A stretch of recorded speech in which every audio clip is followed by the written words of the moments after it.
Iran के राष्ट्रपति और विदेश मंत्री की दुखद घटना के बाद, मौत के बाद सवाल ये खड़ा हो रहा है कि क्या ये एक हादसा था या फिर इजराइल और अमेरिका के ज़रिए साजिश करके इब्राहिम रईसी साहब को शहीद किया गया है। ये एक बड़ा सवाल लगातार उठ रहा है। उनके बेटे ने, उसके अलावा जो ईरान से जुड़े हुए बहुत सारे संगठन हैं जिसमें एक हिजबुल्लाह भी है, इन तमाम लोगों ने यही कहा है कि अगर ये साजिश है, अगर जानबूझकर के इजराइल के ज़रिए मारा गया है, शहीद किया गया है, तो फिर इजराइल जहन्नुम बनने के लिए तैयार हो जाए। शक क्यों हो रहा है उसकी वजह भी मैं बताऊंगा। अब इस पूरे मामले पर आपको बताता हूं कि ईरान के राष्ट्रपति इब्राहिम रईसी की विमान हादसे में मौत हो गई है। अज़रबैजान के घने जंगलों में हेलीकॉप्टर क्रैश का कारण ख़राब मौसम बताया जा रहा है। अब बड़ा सवाल ये उठ रहा है कि राष्ट्रपति की मौत हादसा है या साजिश। इब्राहिम रईसी से पहले ईरानी जनरल कासिम सुलेमानी की भी कुछ इसी तरह से मौत हुई थी। कुछ दिन पहले ईरान और इजराइल भी आमने सामने आ गए थे। अमेरिका से भी ईरान के अच्छे संबंध नहीं हैं। ऐसे में इंटरनेशनल मीडिया में चर्चा है कि कहीं ईरान के राष्ट्रपति का हेलीकॉप्टर क्रैश होना कोई साजिश तो नहीं है।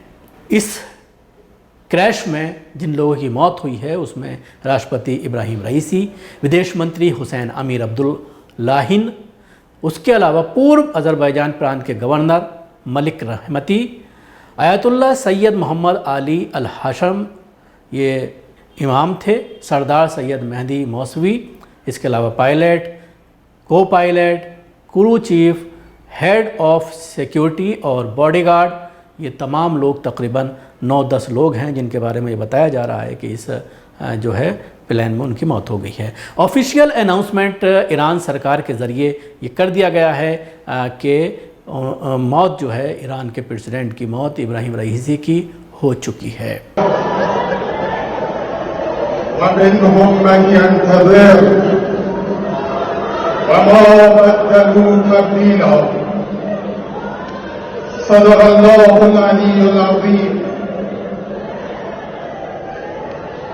आयतुल्लाह सैयद इब्राहिम रईसी खादिमुर रज़ा अलैहिस्सलाम कि 3 साल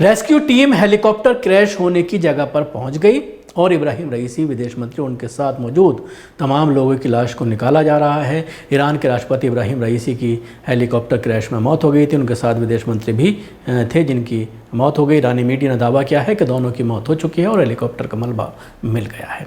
बता दें कि अज़रबैजान के घने और पहाड़ी इलाके में रविवार को हेलीकॉप्टर क्रैश हो गया था। इसी हेलीकॉप्टर में इब्राहिम रईसी और उनके साथ कुछ और लोग मौजूद थे। ईरान के राष्ट्रपति के काफ़िले में ये बताया जा रहा है, हालांकि ये अभी तक पूरी तरह से पुष्टि नहीं हुई है। कहीं ना कहीं ये खबरें कुछ पोर्टल पर पड़ी हुई हैं जिसमें ये कहा जा रहा है, दावा किया जा रहा है कि उनके साथ काफ़िले में 2 और हेलीकॉप्टर मौजूद थे जो कि अज़रबैजान की सीमा पर एक बांध का उद्घाटन कर वापस लौट रहे थे। शुरुआती जानकारी के मुताबिक ख़राब मौसम और धुंध के चलते उत्तर पश्चिम के अज़रबैजान की सीमा के जोल्फा शहर के पास रईसी का हेलीकॉप्टर हादसे का शिकार हो गया। काफिले के दोनों हेलीकॉप्टर सही सलामत लौटने में कामयाब हुए हैं और यही बात कई सवालों को जन्म दे रही है। आखिर क्यों राष्ट्रपति वाला ही हेलीकॉप्टर हादसे का शिकार हुआ जबकि हेलीकॉप्टर सबसे अच्छी कंडीशन वाला था? यह हादसा ईरान और इजराइल के बीच बड़े तनाव के समय हुआ है, तो इसको इजराइल से जोड़कर देखा जाना कोई चौंकाने वाली बात नहीं है। अज़रबैजान में मौजूद हैं मोसाद। इजराइल अक्सर अपने दुश्मनों को विदेशी ज़मीन पर मारने की साजिश रचता रहा है। ऐसे ऑपरेशन को इजराइल की खुफिया एजेंसी मोसाद अंजाम देती है। अज़रबैजान और इजराइल की क़ुर्बत किसी से छुपी नहीं है। यूएसएसआर से अलग होने के बाद 1991 में तुर्की के बाद इजराइल दूसरा देश था जिसने अज़रबैजान को मान्यता दी थी। अज़रबैजान और इजराइल के बीच दशकों से राजनयिक संबंध रहे हैं। 2012 में द लंदन टाइम्स अखबार में छपे एक लेख में दावा किया गया था कि मोसाद ईरान पर नज़र रखने के लिए अज़रबैजान की ज़मीन का इस्तेमाल कर रहा है। द लंदन टाइम्स ने ये लेख मोसाद के एक एजेंट से मिली जानकारी के आधार पर छापा था। हालांकि एक तथ्य ये भी बताया जाता है कि अज़रबैजान में इजरायली एजेंटों की तुलना में ईरान रिवॉल्यूशनरी गार्ड IRGC ज़्यादा सक्रिय हैं, लेकिन लेख में इजरायली एजेंट ने इस पर कहा था कि हमारा और उनको काम करने का तरीक़ा अलग है। अज़रबैजान और ईरान के बीच वैसे तो संबंध सामान्य रहे हैं, लेकिन इनके बीच समय समय पर तलख़ी आने की मुख्य वजह इजराइल भी रहा है। दोनों पड़ोसियों के बीच तनावपूर्ण संबंधों की कई वजह हो सकती हैं, जैसे बाकू ने अक्सर पर्शियन द्वारा ईरान में रह रहे अज़रबैजान का जो समुदाय है उसके ख़िलाफ़ भेदभाव की शिकायत की है।